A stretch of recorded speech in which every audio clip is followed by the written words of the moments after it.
Hello, and welcome to the weekly reading. I was on the beach the other day and found these beautiful stones, and this one just jumped out for its redness. Don't mind my purple nails. It's because I just had my hair re-dyed and it's creating purple everything. Okay, so this one came out as very red. He stood out in the darker stones and the white and the gray stones. And for me, I picked him up and I was like, this is Mars. I mean, he's just beautiful. And then I found this one, and for me, this is Venus. And this is very tied in right now. So they are Mars and Venus, my stones representing Mars and Venus. And tying in very strongly right now as we're still in Mars retrograde, and Venus is now in her shadow period before her retrograde. And Venus is going to be making a conjunction. She'll be stepping into Aries this week, but she's at the tail end of Pisces as we start the week. So she is experiencing conjunctions with Neptune and the North Node, which has just moved into Pisces. And then we'll be stepping into Aries. And I have mentioned, will continue to mention this year, no doubt, that the last degrees of Pisces and first degrees of Aries are exceptionally intensely, strongly triggered this year. And that's going to be hugely impactful for all of us. And if you want to understand it better in your own chart, look at where 27 degrees of Pisces to 3 degrees of Aries falls in your chart. And the Mars-Venus retrogrades are so inextricably linked that we are dealing strongly with balancing the masculine and feminine this year. But right now with Venus in shadow, as Mars is still retrograde, they have already begun their deep dive dance together that we will be experiencing. So looking at yourself in the masculine aspects of self as well as the feminine aspects of self. And in the interest of not getting too long in this video, we won't dive deeper into that right now. Still honoring the year of the wood snake as we had that Chinese New Year last week at the Aquarius new moon, and bringing in a little extra protection. Melissa is a great oil for just about anything. This is a touch oil, so it's diluted and easily rolled onto all little bumps, bruises, scratches, abrasions, redness, sensitive spaces. And for me, it's a very grounding smell. And the in tune is just helping us also to get focused, to get grounded. It's a beautiful blend. I use this often as a perfume. Okay, remember this is not a personalized reading. Pick a card between 1 and 4 to get a slightly more focused card for you for the week, and let's jump in. If you are looking for a personal reading, then I am available for those as well. Okay, very pentacles heavy, very upside downy, and one court card in the only element that is not pentacles, which is air. And actually the King of Swords is an Aquarius card. And remember, we're still in Aquarius season, but this week we do have the first, so we had Aquarius, the sun is in Aquarius, and last week was Aquarius new moon, which ushered in the year of the wood snake. And now we will have the first quarter moon in Taurus this week. And moon loves to be in Taurus.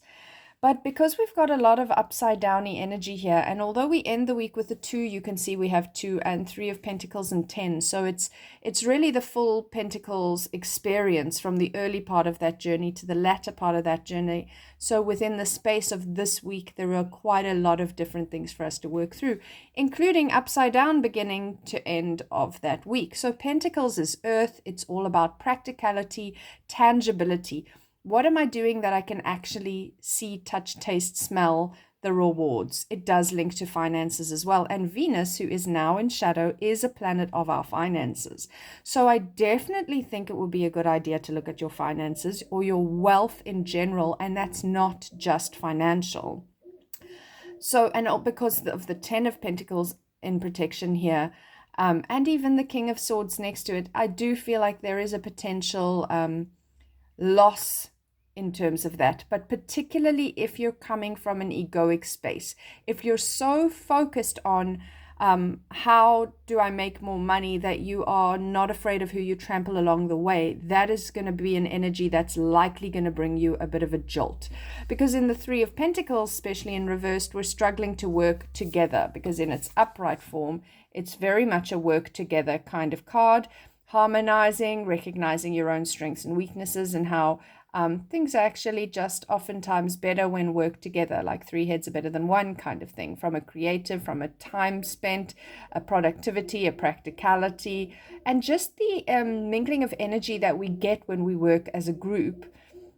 Of course, that's not always great when there's a sort of a spanner in the works. And upside down, I feel like, is there somebody within your team who is just not gelling with the team? Are you part of a team that you're just not gelling with? Those are the kind of questions you're going to want to ask yourself. Why is this just not working? Or am I trying to be in charge of something that I'm not supposed to be in charge of? Obviously, if you were the manager or a leader of a team, then that is your job. But maybe are you forgetting to listen to the ideas or the needs of the people within the team? So again, just looking at the dynamic of how you are coping within groups. And remember, Aquarius is very much a sign that also wants us to look at group consciousness, group how are we doing it for the good of the whole? And it is hive mind or group mentality a lot of the time, thinking about the bigger picture, not just the me of it. So I would say that if it's getting into just the me of it, there's no harm in thinking about what is good for you. There's no harm in having goals and strive and values and striving for your own comforts and financial successes and your own stuff. There's nothing wrong with that. But if it goes to the point where it's at the expense of others, that's where this reading is really cautioning us this week. Do not put your own needs so far ahead of the other people in your life, the other people in your teams, the other people in your family and your friend circle and whatever, that you actually do harm. That's what you want to be very cautious of this week. Because again, the 10 of Pentacles in its upright form is kind of happy family, success, manifested dreams and desires. And remember, Venus, who's in shadow, she's all about values. She's all about how we love, how we want to love and be loved, that type of thing. And with her starting the week conjunct Neptune, it's very idealistic. It's an opportunity for us to go, in an ideal world, what would that look like? And then, but remembering that you can't just create this illusionary bubble that potentially hurts other people, because in my ideal world, this is what I want, and I don't care what I have to do to get it, okay?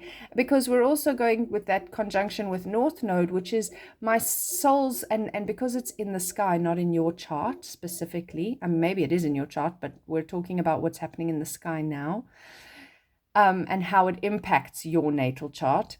So you might say that we are collectively in a space of reshifting our ideals and our values. And Pisces is very much the collective. Aries, which is the shift point here, is very much the self.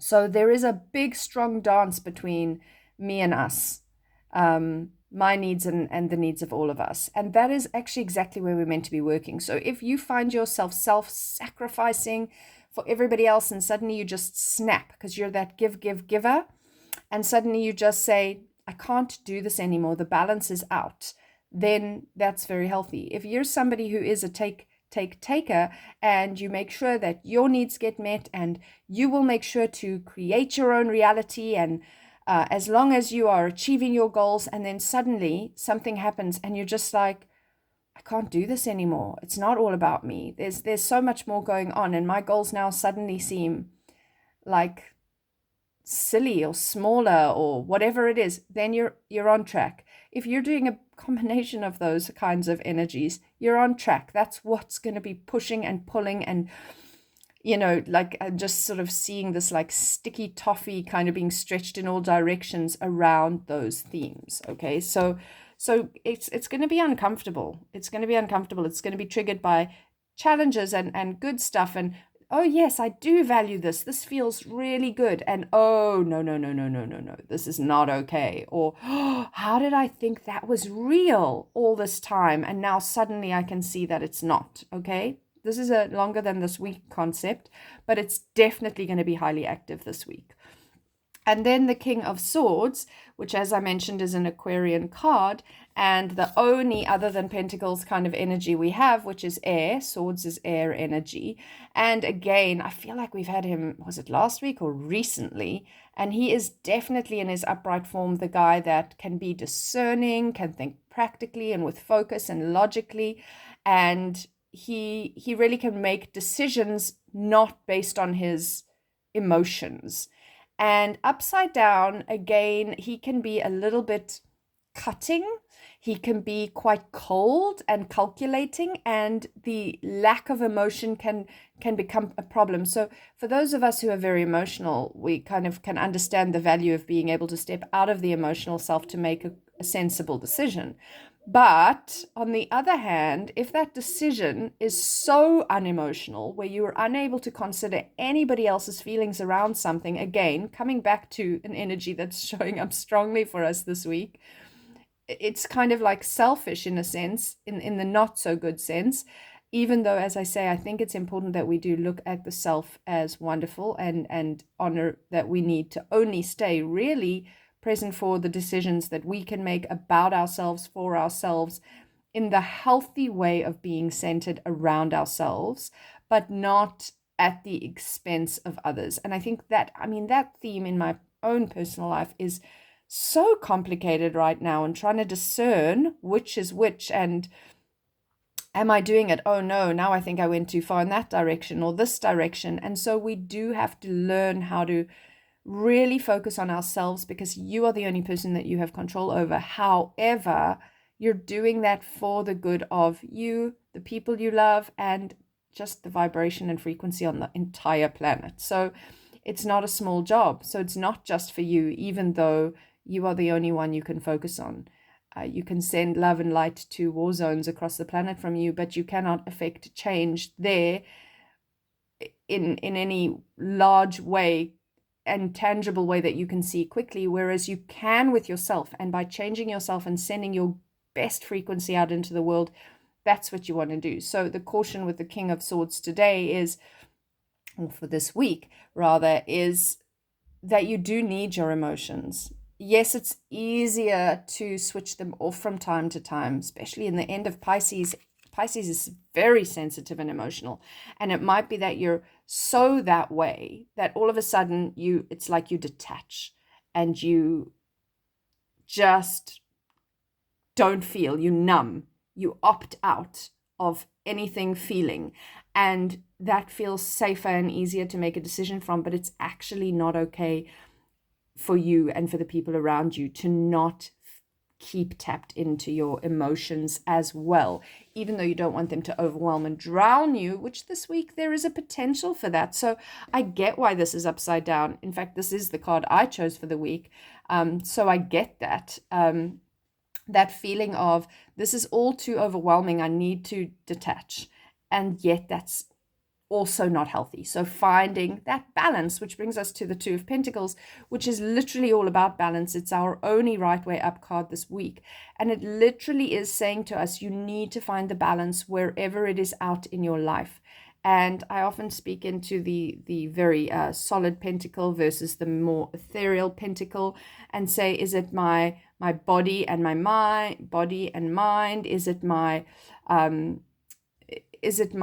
actual practical day-to-day life versus my spiritual focus? What are the things that you are finding it easier to focus on? So we have a lot of pentacles, but mostly blocked or upside down. So we might be struggling with the day-to-day practicalities of our life right now because we are too tapped into that Piscean, ethereal, spiritual, sensitive energy.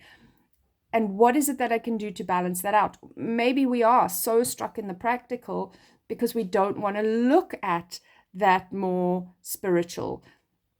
Maybe we are really getting into our heads to the point that we have detached from our emotional body.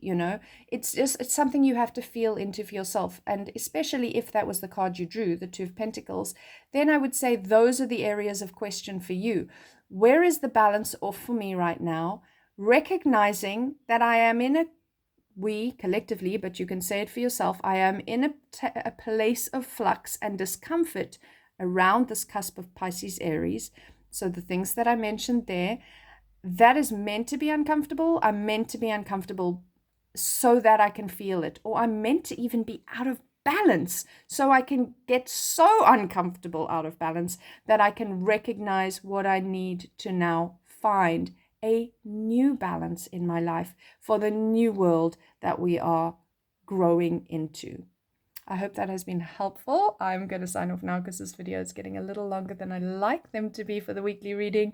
I'm sending you much love and light. And remember, if you are going through a lot and you want a personal reading, please send me a comment or a private message below, or get onto my website and send me an email. Lots of love for everyone in this beautiful week.